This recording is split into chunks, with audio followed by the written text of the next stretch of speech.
The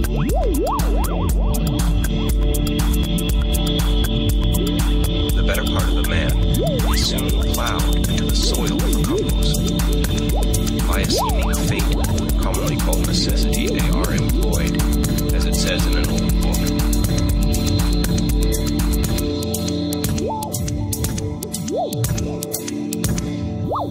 Publié par l'éditeur belge L'Employé du mois, c'est Contes de la mansarde, recueil de 3 histoires imaginées et mises en dessin par Iris Pouy et Elisabeth Holleville, joue à vous donner la chair de poule comme un clin d'œil aux délicieusement macabres comics des Contes de la crypte.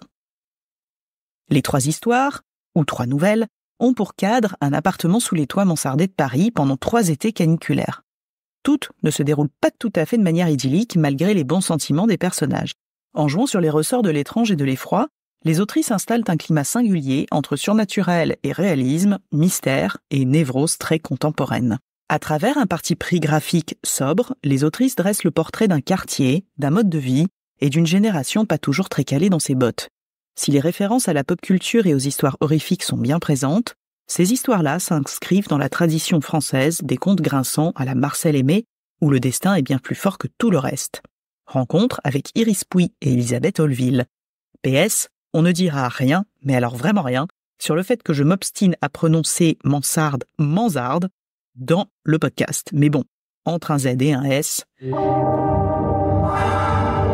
Bonjour Elisabeth, bonjour Iris. Bonjour Tara. On va parler un petit peu des contes de la mansarde, parus aux éditions L'Employé du mois. Alors déjà, comment est né ce projet, cette collaboration, avant de rentrer un peu dans les thématiques à proprement parler? Iris, tu veux raconter? Oui, alors en fait, ce projet il est né il y a longtemps parce que avec Elisabeth, on s'est rencontrés déjà il y a longtemps, il y a plus de 15 ans, je crois. On avait fait des études d'illustration ensemble à Paris. Ensuite, on s'est suivis à l'école de l'image d'Angoulême où on a fait de la bande dessinée plus précisément. Enfin, on a appris à faire de la bande dessinée.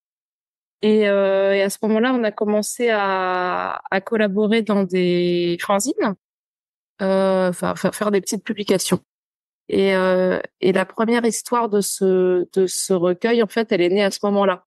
Les autres ont été écrits plus tard, mais celle-ci était déjà sortie dans le fanzine de la Corde Rouge du coup d'un ami d'Angoulême. Et voilà. Et ensuite, on a eu envie de continuer ce travail ensemble. Vous êtes donc toutes les deux illustratrices, donc vous avez toutes les deux les casquettes illustratrices scénaristes? Oui, mais pour cette BD, c'est Iris qui a entièrement dessiné la bande dessinée. Comment est-ce que vous avez défini justement cette répartition des rôles? Ça s'est fait naturellement ou... Au départ, en fait, on avait dessiné la première nouvelle Trompe la mort à 4 mains. Et puis ensuite, on a eu envie de faire une grande BD ensemble et on avait commencé à bosser sur une histoire qui finalement en fait nous plaisait plus trop. Donc on a décidé de partir sur le format de la nouvelle et il se trouve que j'avais des idées d'histoire un peu dans des carnets qui traînaient et donc ça s'est fait assez naturellement en fait que ce soit un peu d'après mes idées d'histoire. J'ai écrit des scénarios. Ensuite, Iris est venue corriger ces scénarios, modifier les dialogues. Certains, par exemple la deuxième histoire, Iris l'a storyboardé. La troisième histoire, c'est moi qui l'ai storyboardé. Enfin, du coup, ça permet en fait le fait que je sois aussi illustratrice que de pouvoir proposer aussi des storyboards et pas que des scénarios écrits. Et ça, c'était assez intéressant, on m'a trouvé. Enfin, je sais pas ce que t'en penses, Iris. Oui, carrément. Ouais. C'est-à-dire que on avait déjà essayé de faire des bandes dessinées ensemble où on dessinait une page chacune, par exemple, ou enfin on a essayé plusieurs différentes formules. Et là, ça nous semblait quand même plus cohérent qu'il y ait qu'une seule personne qui dessine tout. Mais effectivement, ça aurait très bien pu être Elisabeth qui dessine ces histoires. Après, je me souviens qu'on avait parlé de cette répartition aussi parce que j'ai un dessin un tout petit peu plus réaliste qu'Elisabeth et que dans ce genre fantastique, ça pouvait bien marcher. Et voilà. Et moi, on avait toutes les deux très envie de travailler ensemble sur ce projet commun et j'avais envie aussi de de dessiner les histoires d'Elisabeth qui sont pas forcément mon univers de départ, le fantastique, etc. Donc pour moi c'était un très bon exercice que de me coller à ce genre dans le dessin. Vous avez des univers et inspirations très très différents, Iris, toi, donc fantastique, parce que c'est vraiment c'est du fantastique réaliste, si je puis dire, c'est nouvelle. C'est pas ton univers de prédilection, tandis qu'Elisabeth un peu plus. Oui, tout à fait. C'est vrai que c'est un petit peu basé à la base sur mon univers où je suis assez fan de films d'horreur, de toute. J'ai vraiment la culture M6. Et Iris, elle a apporté justement ce ton plus réaliste. Elle a vraiment voulu travailler plus les personnages pour qu'ils soient plus crédibles, des choses. Alors que moi, j'étais plus dans justement le fantastique, l'horreur, tout ça. Et donc, je trouve que le mélange est assez chouette parce que ça a fait évoluer mon travail. Donc, c'était vraiment cool. Et vous vous êtes enrichi de vos préférences et accointances respectives. Exactement. Tout à fait. En parlant donc du fantastique, Contes de la Mansarde, ça rappelle fâcheusement les Contes de la Crypte. Donc cette petite série horrifique grand public américaine, qui était une bande dessinée à la base. Est-ce que ça fait partie du coup, je vais dire plus tes inspirations, Elisabeth? Totalement. Ouais, les Contes de la Crypte, c'est vraiment des choses que je regardais justement sur M6. Donc c'est une série télévisée qui en fait est une série HBO qui est adaptée en fait de bandes dessinées des années 50, il me semble, de EC Comics et qui étaient déjà des petits contes d'horreur en noir et blanc au pinceau avec des super dessinateurs. Enfin vraiment, c'est super chouette à lire. Je sais pas si tu as eu l'occasion d'en lire, Tara, mais c'est vraiment super. Oui, j'en ai lu et comme j'ai souri à ton évocation de culture M6, puisque je suis une dingue de fantastique, et M6 a dû contribuer aussi. J'ai quelques contes de la crypte. Trop bien. Bah ouais, je pense que ça a façonné pas mal d'aficionados en fait du genre horrifique, de toutes les gens qui ont la trentaine, quarantaine quoi en fait de ce que j'ai pu remarquer. C'est vrai qu'il y a ce côté générationnel entre guillemets. Est-ce que votre lectorat qui nécessairement doit être plus jeune que nous, notamment par les thématiques que vous abordez. Là aussi, c'est très amusant parce qu'il y a ce côté horrifique et des thématiques très actuelles. Amour, LGBT, mort, canicule aussi, tout un côté très très courant, très actuel. Quels sont un peu vos lecteurs, lectrices ou les retours que vous avez pu avoir? On a eu beaucoup de retours de en fait de BD sur Instagram par exemple, enfin dans les journaux, mais moi j'ai été assez intéressée de découvrir toute cette communauté que je ne connaissais pas de gens qui font des critiques en fait sur internet amateurs et qui du coup pour beaucoup je pense étaient intéressés déjà par le genre fantastique, science-fiction et tout ça, et qui ont du coup été intéressés je pense par ce livre parce qu'il est un peu dans cette thématique-là mais qu'il en sort aussi. Et c'est surtout ça, j'ai l'impression, les retours qu'on a eu pour le moment. Mais c'est sur cet équilibre entre fantastique, donc qui se découvre, parce que quand j'ai ouvert la BD, moi je pensais à une BD un peu réaliste, justement, sur des petites scénettes quotidiennes, des couples, enfin ce genre d'univers très feutré, pour voir qu'en fait c'était pas si feutré. Et sont un peu les deux univers qui plaisent apparemment, ce côté fantastique et ce côté très urbain, très actuel, contemporain. Oui, c'est vrai que je me souviens de c'était ce que mon ex qui justement publiait dans la corde avait publié la première version donc de Trompe la mort. Il disait tout le temps pour résumer, c'est entre les contes de la crypte et les contes du chat perché de Marcel Aimé, qui est justement très réaliste, très sur les petites choses en fait. Mais après, j'ai l'impression que le fantastique, c'est toujours ça. Au final, c'est parler de problématiques actuelles et contemporaines avec des métaphores parfois un peu, je vais dire assez littérales quoi, mais quand même savoureuses. Mais du coup, ça parle toujours en fait de ce à quoi l'être humain est confronté de façon générale, à savoir la vieillesse, la mort, la solitude, enfin toutes les névroses un peu contemporaine et un peu universelle. Et là, il y a eu une résonance aussi d'autant plus, j'ai l'impression, avec le Covid. Enfin, on a eu plusieurs retours où les lecteurs, j'ai l'impression que ça leur a fait penser à cette période-là parce qu'il se trouve que les trois histoires, elles se passent dans le même appartement, qui est un petit appartement, et on sent qu'en fait les personnages sont un peu enfermés par cet appartement qui est aussi du coup un peu le personnage principal de l'histoire. Et donc cette thématique de la chaleur, de l'enfermement dans un petit espace, ça, je pense que ça a aussi évoqué cette période super particulière et que tout le monde a vécu. Donc il y a aussi peut-être ça qui a fait l'écho.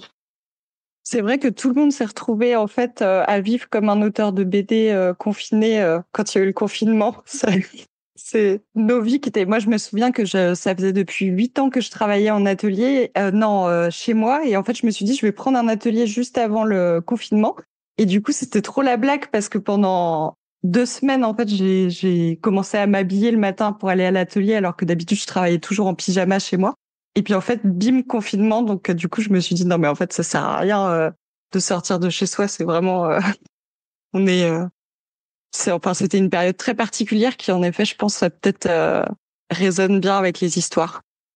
Et cette unité, effectivement, unité de lieu dont vous venez de parler, qui est, comme Iris l'a dit, ça confère à la mansarde presque un caractère de personnage.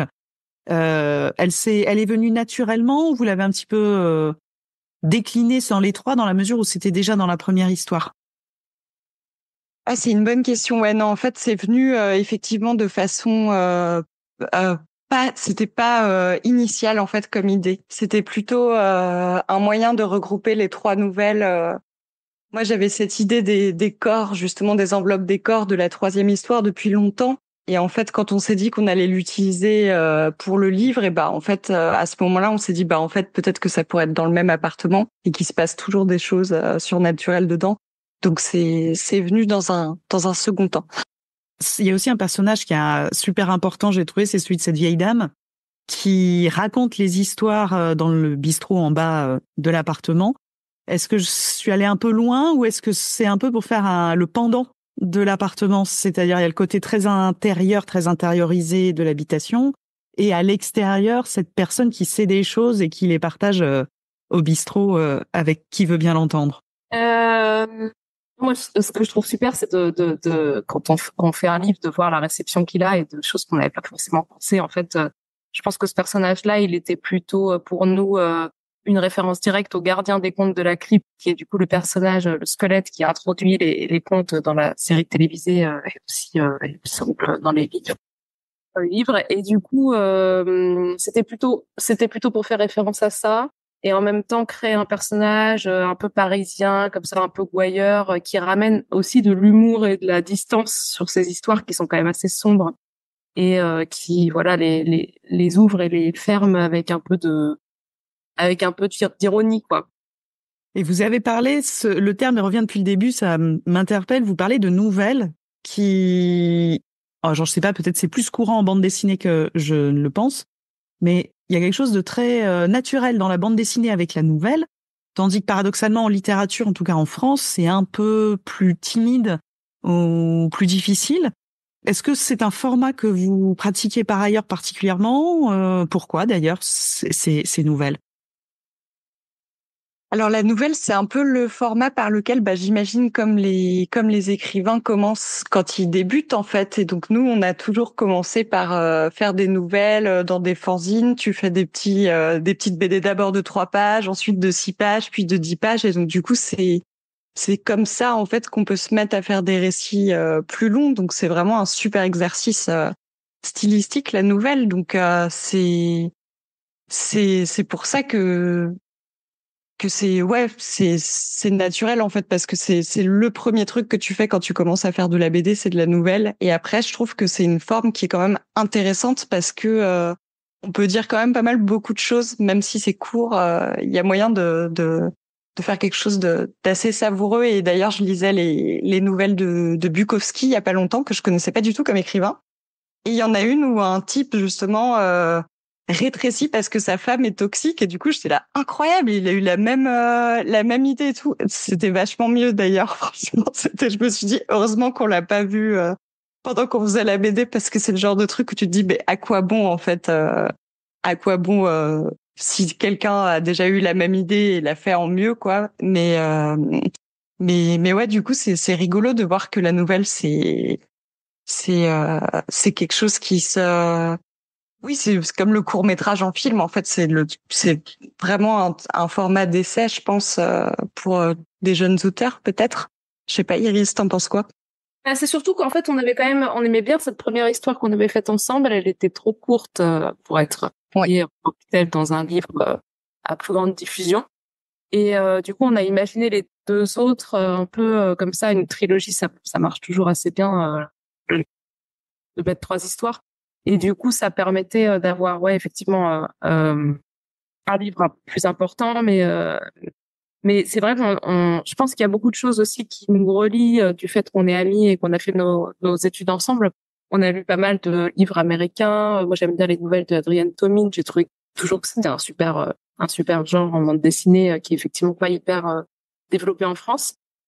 Et il y a aussi les nouvelles de Roald Dahl auxquelles je pensais parce qu'on les a lues toutes les deux il y a longtemps. Les nouvelles pour adultes. Tout à fait. Ces petits formats avec des histoires assez terribles, mais toujours de l'humour et elle marche super bien, quoi. Donc ça a peut-être été un peu de source d'inspiration pour l'écriture aussi, Elisabeth. Tout à fait, tout à fait. Et puis les nouvelles aussi de Raymond Carver, Les vitamines du bonheur, qu'on lisait toutes les deux aussi quand on s'était rencontrés à Paris. Et c'est un format que vous envisagez de continuer ou quand justement l'envie d'une collaboration un peu rapide vous vient ou de vous concentrer plutôt sur du long? Ah, c'est amusant de dire rapide parce que c'était peut-être rapide à lire, mais c'est méga long à faire, ouais. Donc ouais. Vas-y, Iris, je t'en prie. Bah, c'était très long surtout de mon côté parce que qu'en fait, comme c'est un projet qui a été fait sur plusieurs années, on a toutes les deux travaillé à des livres en parallèle, qui étaient des livres aussi long format et tout ça. Donc ça s'est fait vraiment petit à petit. Après, je pense tant mieux parce que ça s'est enrichi vraiment au fil des années, je pense. Ouais. Par rapport à la première version du fanzine qui était quand même beaucoup plus simple. Enfin, je pense que il s'est nourri de ce qu'on a vécu pendant ces années, tout ça. Moi, entre-temps, j'ai vécu dans un appart de 15 mètres carrés à Paris sous les toits. Donc, je pense que ça m'a aussi aidé à voir qu'est-ce que pouvaient traverser les personnages. Mais oui, en fait, c'était quand même très long, même si voilà, ça a l'air assez simple, ça se lit vite. D'articuler ces histoires ensemble et tout ça, il y a eu beaucoup d'allers-retours, on a beaucoup discuté. Donc, à continuer, pourquoi pas, mais ouais, faut voir en parallèle de nos autres projets, quoi, parce que là, Elisabeth travaille sur un long livre, c'est très très prenant en fait la bande dessinée. C'est un vrai travail. Vrai travail. Oh oui. Et comment s'est opéré le choix d'un éditeur belge francophone pour le côté petite cuisine interne? En fait, l'employé du mois, c'est un éditeur avec lequel j'avais déjà eu envie de travailler quand j'avais fait ma première BD qui s'appelle L'été fantôme. Et finalement, ça s'était pas fait pour des raisons financières parce que j'avais rencontré l'éditeur de Glénat qui en fait m'avait proposé plus de sous et quand même c'est une donnée assez importante. Même si on aime l'éditeur, si en fait l'éditeur peut pas nous offrir une rémunération correcte pour travailler, du coup on va quand même privilégier parfois le gros éditeur. Et donc c'était chouette de pouvoir faire le projet des Contes de la Mansarde chez l'employé du mois et donc de pouvoir avoir cette collaboration avec cet éditeur qu'on aimait beaucoup par ailleurs. Mais c'est aussi ça qui a fait que la BD a mis du temps à sortir, c'est parce qu'il fallait que Iris trouve des moyens financiers pour financer le temps qu'elle a passé à dessiner la BD, quoi. Exactement. Mais je pense que ça leur a parlé aussi par rapport à leur ligne éditoriale, l'employé du mois, et nous aussi, c'est aussi comme ça qu'on leur a envoyé. Alors peut-être maintenant ça se diversifie un peu plus, mais ils y publiaient quand même beaucoup de récits intimes, d'histoires avec des jeunes adultes confrontés à toutes sortes de situations, mais ça nous semblait bien coller aussi avec leur travail, et ça c'est toujours assez important, je pense, quand on travaille avec un éditeur, parce que après il va défendre le livre aussi différemment si c'est quelque chose auquel il croit, voilà, qui véhicule, je sais pas, des valeurs, des choses qui le concernent aussi. Totalement. Et d'ailleurs, il a fait un boulot de fou, notre éditeur, pour justement la promo, l'envoi aux journalistes. Enfin, on a eu plein de critiques de BD et tout grâce au travail de notre éditeur. Donc, c'est vrai que c'est super de se dire que c'est une petite maison d'édition, mais qui font un taf fou pour la visibilité du livre. Donc, c'est génial. Et pour finir, quels sont vos projets, que ce soit communs, respectifs, courts, longs Vas-y, Iris, je t'en prie. Alors moi, c'est encore un peu flou. Hein. Je suis sortie donc de la fin de cette BD il y a pas si longtemps. Je donne des cours à côté, donc je réfléchis un peu tranquillement au projet par la suite, mais rien dont je peux vraiment parler maintenant. Et moi, je travaille sur une grande BD de 250 pages, en fait, dont j'ai fait aussi le scénario et que je dessine en ce moment. Et c'est sur l'histoire d'une jeune femme qui est réalisatrice de films avec une amie à elle. Et puis, suite à une rupture, elle va habiter chez ses grands-parents. Et en fait, il s'agit d'une secte dans laquelle elle n'aura jamais dû retourner. Et en fait, ça parle du fait de pas vouloir des enfants et de la pression qui est mise sur les femmes pour enfanter. Mais je sais pas trop comment vous en dire plus pour pas vous spoiler le livre. C'est un peu entre Rosemary's Baby et Bridget Jones pour le Ah ouais. Voilà. Et ça sortira quand? Et ça sortira en 2025 chez Glénat. D'accord. Bon. Bah, surveillez donc pour le mélange Bridget's Baby. Voilà. C'est ça, Rosemary Bridget's Baby, voilà. Ouais.